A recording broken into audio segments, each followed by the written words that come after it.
Over some portions on the lower west side of Michigan lies the Canadian National South Bend subdivision, which is currently CN's main network from Battle Creek all the way down towards the Chicago suburbs, formerly all owned by the Grand Trunk Western, which today, where it'll eventually turn into CSX's ownership around the Munster, Illinois area, where anywhere else on that stretch of track would be CN's property.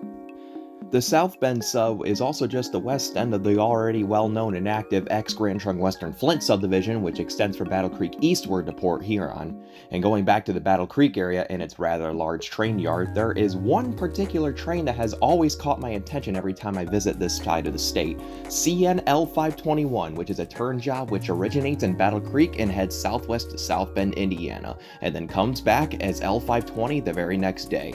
And in today's video, we'll be once again taking another look at this specific train, since it had and still currently has a nice duo of EMD power straight from the late 20th century, very much like the chase I've done in one of my previous videos from last year, of when it had a lashup that looks very much like what you would see in the 1990s, especially on a line like the South Bend subdivision. But with all of that aside, let's see what the South Bend subdivision has to offer this day overall.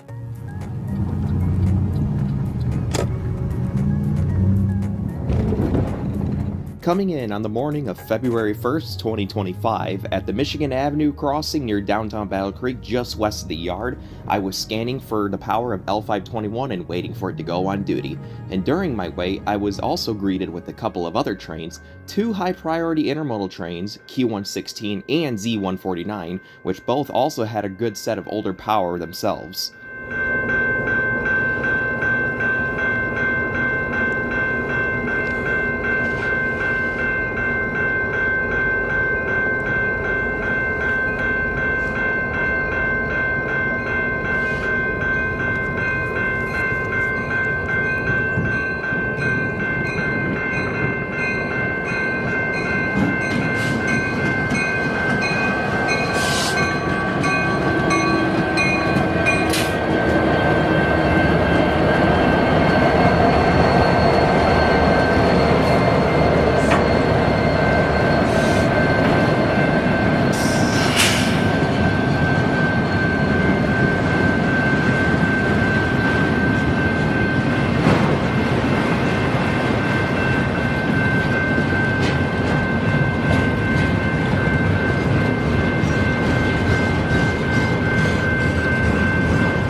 Once both of these trains cleared up, I then heard on the scanner that L521 was getting a crew and was about to begin their work in the yard, and then also announced that they had Illinois Central 6250 as their lead unit, an SD40-2 rebuild in the iconic IC Death Star paint scheme, also boasting an Operation Lifesaver tag on the side, as well as CN 5335, an old SD40-2W in the CN website paint, as the trailing unit.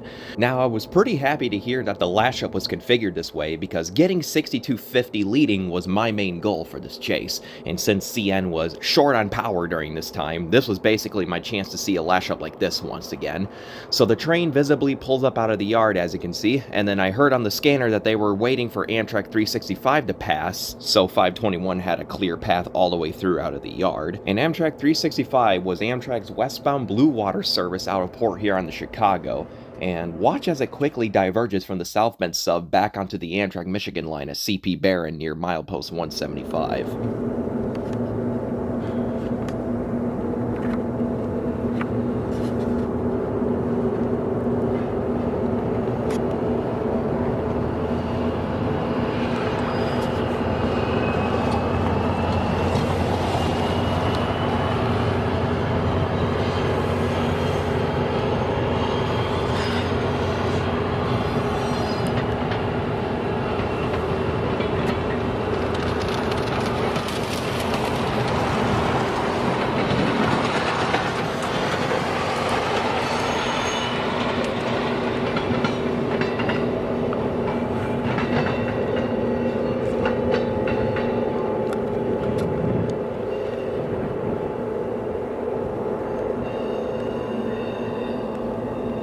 And once Amtrak cleared CP Barron, L521 then receives the green light and starts throttling up those old EMDs to go all the way down to South Bend. And with that, the chase began.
Decently long today.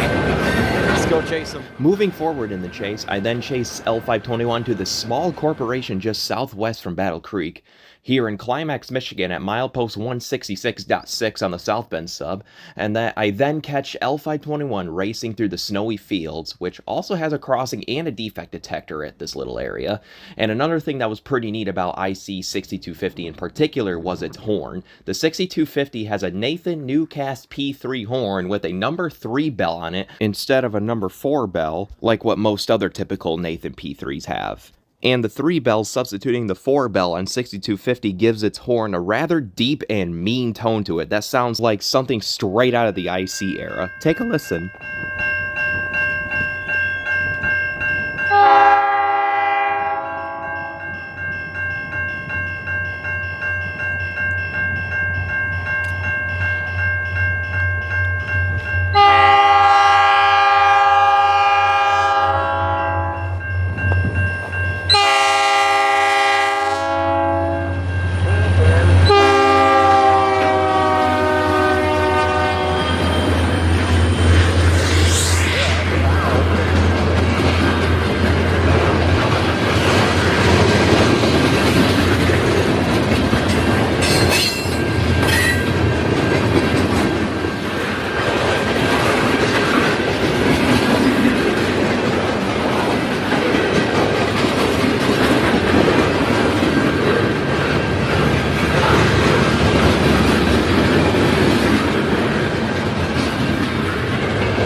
And once L521 cleared the 166.6 defect detector, I also discovered something that was kinda unfortunate about the defect detector here. CN detector, mile 166.6.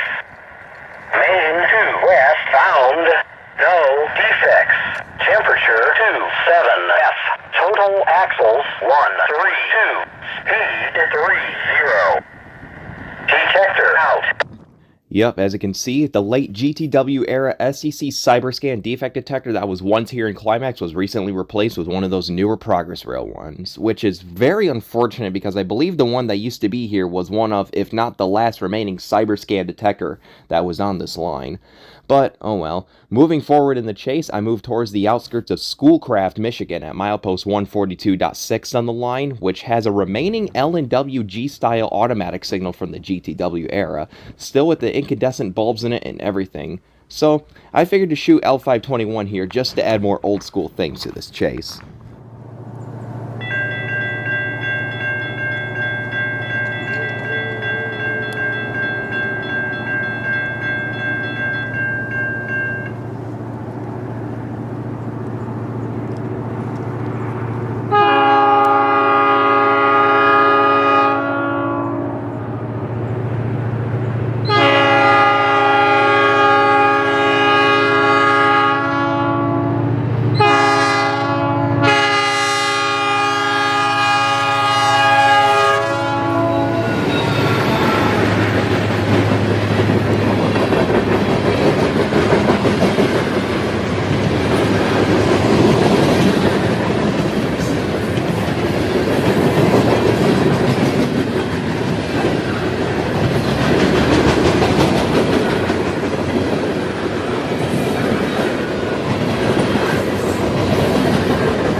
And once L521 flew through Schoolcraft, I then made an attempt to chase it to one final location, which was downtown Marcellus, Michigan, which was kind of a horn alley spot on the South Bend sub. But unfortunately, I narrowly missed it due to a miscalculation during my routing to there, but I still decided to take a video out of my car.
So yeah, once that was over, so was the chase. Minus the miss at the end, I was still very satisfied with this train chase, since I finally got my shot of redemption at an Illinois Central Operation Lifesaver unit, which was invading the former GTW trackage up here in Michigan.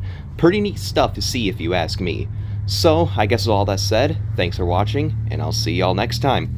Over and out.